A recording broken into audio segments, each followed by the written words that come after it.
بسم اللہ الرحمن الرحیم اللہم صلی علی سیدنا و مولانا محمد و علی آل سیدنا و مولانا محمد و بارک وسلم۔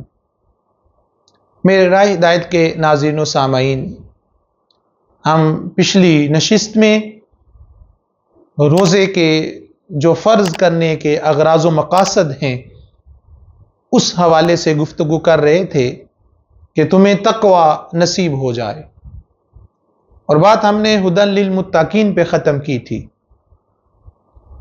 کہ تقوی والوں کے لیے ہی قرآن میں ہدایت ہے، نور ہے، عرفان ہے۔ اب جب تک انسان کسی چیز کا آنکھوں سے مشاہدہ نہیں کرتا نا، اس کو تسلیم نہیں کرتا۔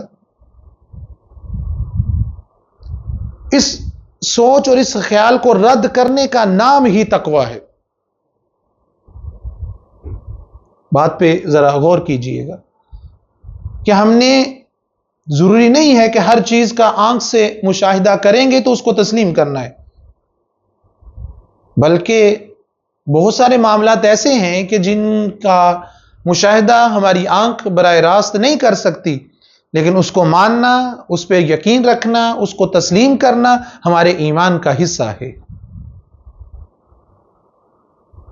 انسان کے ذہن میں جو اٹھنے والے سوالات ہیں ان کو رد کرنا، ان کا انکار کرنا، وہ ان چیزوں کے بارے میں کہ جو بظاہر ہمیں نظر نہیں آ رہی، جن کا وجود ہماری آنکھوں کے سامنے نہیں ہے، تو پھر اس کو ایک یقین کا لیول ملے گا، اور پھر اسی سے ہی جب یقین کا لیول ملے گا تو وہ تقوی کی طرف سفر شروع کرے گا۔ بابا جی سرکار کے پاس اکثر ان کی صحبتوں میں بیٹھتے ہوئے یہ چیز ہم نے سنی، دیکھی، اس کا مشاہدہ کیا کہ جب بھی کوئی بندہ بابا جی سرکار کے پاس ہدایت کا طلبگار بن کے آتا ہے، راہ سلوک اور تصوف کا مسافر بن کے آتا ہے، اور وہ اپنی روح کی معراج اور اپنے روح کو اس کے روبرو کرنا چاہتا ہے تاکہ ملاقات ہو، تاکہ اس کی آنکھوں سے وہ پردے غفلت کے اٹھیں اور یار کا مشاہدہ کر سکے، جو یہ بندہ طلب لے کے آتا ہے اور اس راہ کا مسافر آتا ہے، تو بڑی آسان اور سادہ سی بابا جی اس کو بنیادی طور پر بات سمجھاتے ہیں، اور دیکھنے میں، سننے میں وہ بڑی سادہ اور سمپل سی بات، لیکن جب اس پہ ہم نے غور و فکر کیا، ہمارے دوستوں نے بیٹھ کے جب اس پہ اپنے رائے دی، تو یہ ایک بحر بے کراں ہے۔ جملہ تو چھوٹا سا ہے لیکن یہ انسان کی پوری زندگی پر محیط ہے۔ وہ جملہ کیا ہے؟ بابا جی سرکار ایک ہی جملہ ارشاد فرماتے کہ بیٹا، بچے، اس بات کو ہر وقت یاد رکھو، کیا کہ وہ دیکھ رہا ہے اور وہ سن رہا ہے۔ اب یہ تقوی کی بھی بنیاد ہے، ایمان کی بنیاد ہے، انسان کے تصوف کی، راہ سلوک کی بنیاد ہے۔ اس نے جس طرف بھی سفر کرنا ہے اس کی بنیاد یہ جملہ ہے کہ وہ سن رہا ہے اور وہ دیکھ رہا ہے۔ اب اس جملے کی حقیقت آشکار ہوئی کہ دراصل یہی تو تقوی ہے جسے ہم بھولے بیٹھے ہیں۔ جب اس کی ذات پر یقین کر لیا کہ وہ میرے ساتھ ہے، وہ ہر وقت مجھے سن رہا ہے، مجھے دیکھ رہا ہے، تو پھر انسان کبھی بھی گمراہی کی طرف نہیں جائے گا، جھوٹ نہیں بولے گا، غیبت نہیں کرے گا، مکر نہیں کرے گا، منافقت نہیں کرے گا، کسی کا حق نہیں غصب کرے گا، کسی کو تکلیف نہیں پہنچائے گا، کسی کے بارے میں برا سوچے گا بھی نہیں۔ کیوں؟ کہ وہ اس بات پہ کھڑا ہے کہ میرا رب مجھے دیکھ بھی رہا ہے اور سن بھی رہا ہے، اور دیکھ اور سن وہی رہا ہے جو پاس موجود ہو، دور نہیں۔ कुरब में हो। तो इंसान जब इस बात पे खड़ा ही नहीं है, और जब मुझे जरूरत है तो फिर मेरी सोच है कि मेरा रब मुझे सुन और देख रहा है, और जब मेरी जरूरत खत्म हो गई तो फिर मैंने समझा कि मेरा रब दूर है। जब इंसान ने ही समझ लिया कि रब दूर है तो फिर उसका रब भी दूर है। क्यों? वो हदीस मुबारक हदीस कुदसी कि मैं अपने बंदे के गुमान के मुताबिक हूं, सोच के मुताबिक, नजरिए के मुताबिक हूं। और जब बंदा यहां ही नहीं खड़ा हो रहा तो फिर उसको क्या तकवा मिलेगा? ये जुमला सादा सा है, खुद भी मेरे नाज़रीन कभी इस पे गौर कीजिएगा कि जब वो कह रहा है कि वो सुन रहा है और देख रहा है, फिर अब इसमें वो लोगों के साथ जब वो सफर कर रहा है, लोगों को तो मकर दिखा सकता है, मुनाफकत लोगों से कर सकता है, लेकिन उससे नहीं कर सकता। क्यों? वो कहता है मैं तेरे बाहर से नहीं, सिर्फ मैं तुम्हें अंदर से भी देख रहा हूं, मैं तुम्हारे अंदर को भी जानता हूं, और तुम जिसे बाहर ढूंढ रहे हो वो तुम्हारे अंदर है।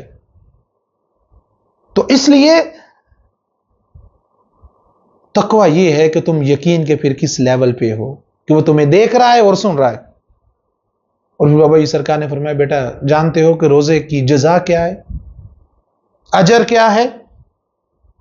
इस तकवे के साथ इस बात को देखिए किस तरह जोड़ा जाता है। अजर क्या है? बाकी हर चीज का वो अजर बयान कर रहा है, हर अमल के दराजात का जिक्र कर रहा है, लेकिन रोजादार के लिए वो कहता है तेरा अजर, तेरी उजरत, तेरी जजा, तेरा सिला मैं खुद हूं, कोई और नहीं है। रोजे की जजा मैं खुद हूं। तो फिर अब हर चीज की वुक़्त उसके सामने खत्म हो जाती है। क्या जन्नत, क्या महल्लात, क्या हुरो कुसूर, क्या मर्तबे, क्या कुछ, सब बेमाना। जब नजर उस मालिक की जात पर, और जब वो मिल गया, और फिर जिसको मालिक ही मिल जाए उसे किसी और की जरूरत और हाजत नहीं रहती। आज लम्हा फिक्रिया है। सरकार ने फरमाया, बेटा लम्हा फिक्रिया है कि वो हमें क्यों नहीं मिल रहा, हमें उसकी कुर्ब की लज्जत क्यों नहीं नसीब हो रही। आज हमारे रोजे भूख और प्यास के सिवा कुछ और क्यों नहीं है। इसकी बुनियादी वजह यही है कि हम इस तरह अमल नहीं कर रहे जिस तरह करने का हमें हुक्म दिया गया। आज हम इसकी बातनी कैफियत को छोड़कर, रोजे की बातनी कैफियत को छोड़कर उसकी ज़ाहिर पर ही अमल कर रहे हैं और अपने रोजे की तशहीर कर रहे हैं। रमजान में जो कुछ होता है, वो जो फरागत की नेमत उसने अता की, या तो वो सो के गुजार दी या गफलत में बसर कर दी। आज का रोजादार नुमाइश कर रहा है, वो फक्र के रास्ते का मुसाफिर नहीं है। रोजेदार का मुकाम जो बयान किया गया है उसका इदराक कोई नहीं कर सकता, उसका कोई अंदाजा ही नहीं लगा सकता। अब देखिएगा, एक चीज देखिएगा कि रोजेदार के मुंह से आने वाली स्मेल, बू, उसके बारे में भी क्या कहा, वो मुश्को अंबर से ज्यादा खुशबूदार है उसकी नजर में, ज्यादा मोतबर है उसकी नजर में। और सरकार ने मुस्कुरा के फरमाया, बेटा जानते हो क्यों? अर्ज की हुजूर आप ही बेहतर जानते हैं। फरमाया क्योंकि उस वक्त वो बंदा खुद नहीं होता।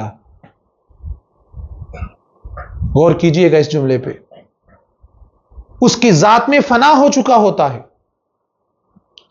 फिर वो उस बंदे की हर चीज को अपनी तरफ मंसूब कर लेता है, क्योंकि रोजे की जजा वो खुद है। अल्लाह करीम हमें रोजे की हकीकत को समझने की और फिर इसके तमाम मारिफ को समझने की तौफीक अता फरमाए। अब नाजरीन, ये सवाल आपके लिए छोड़े जा रहा हूं कि क्या रमजान या रोजे सिर्फ 30 दिन ही है? क्या ये सिर्फ 30 दिन जो गुजारे जाते हैं रमजान के वही रोजा है? बाकी 31 महीने क्या है? इस पे गौर कीजिएगा। अस्सलामु अलैकुम व रहमतुल्लाहि व बरकातहू।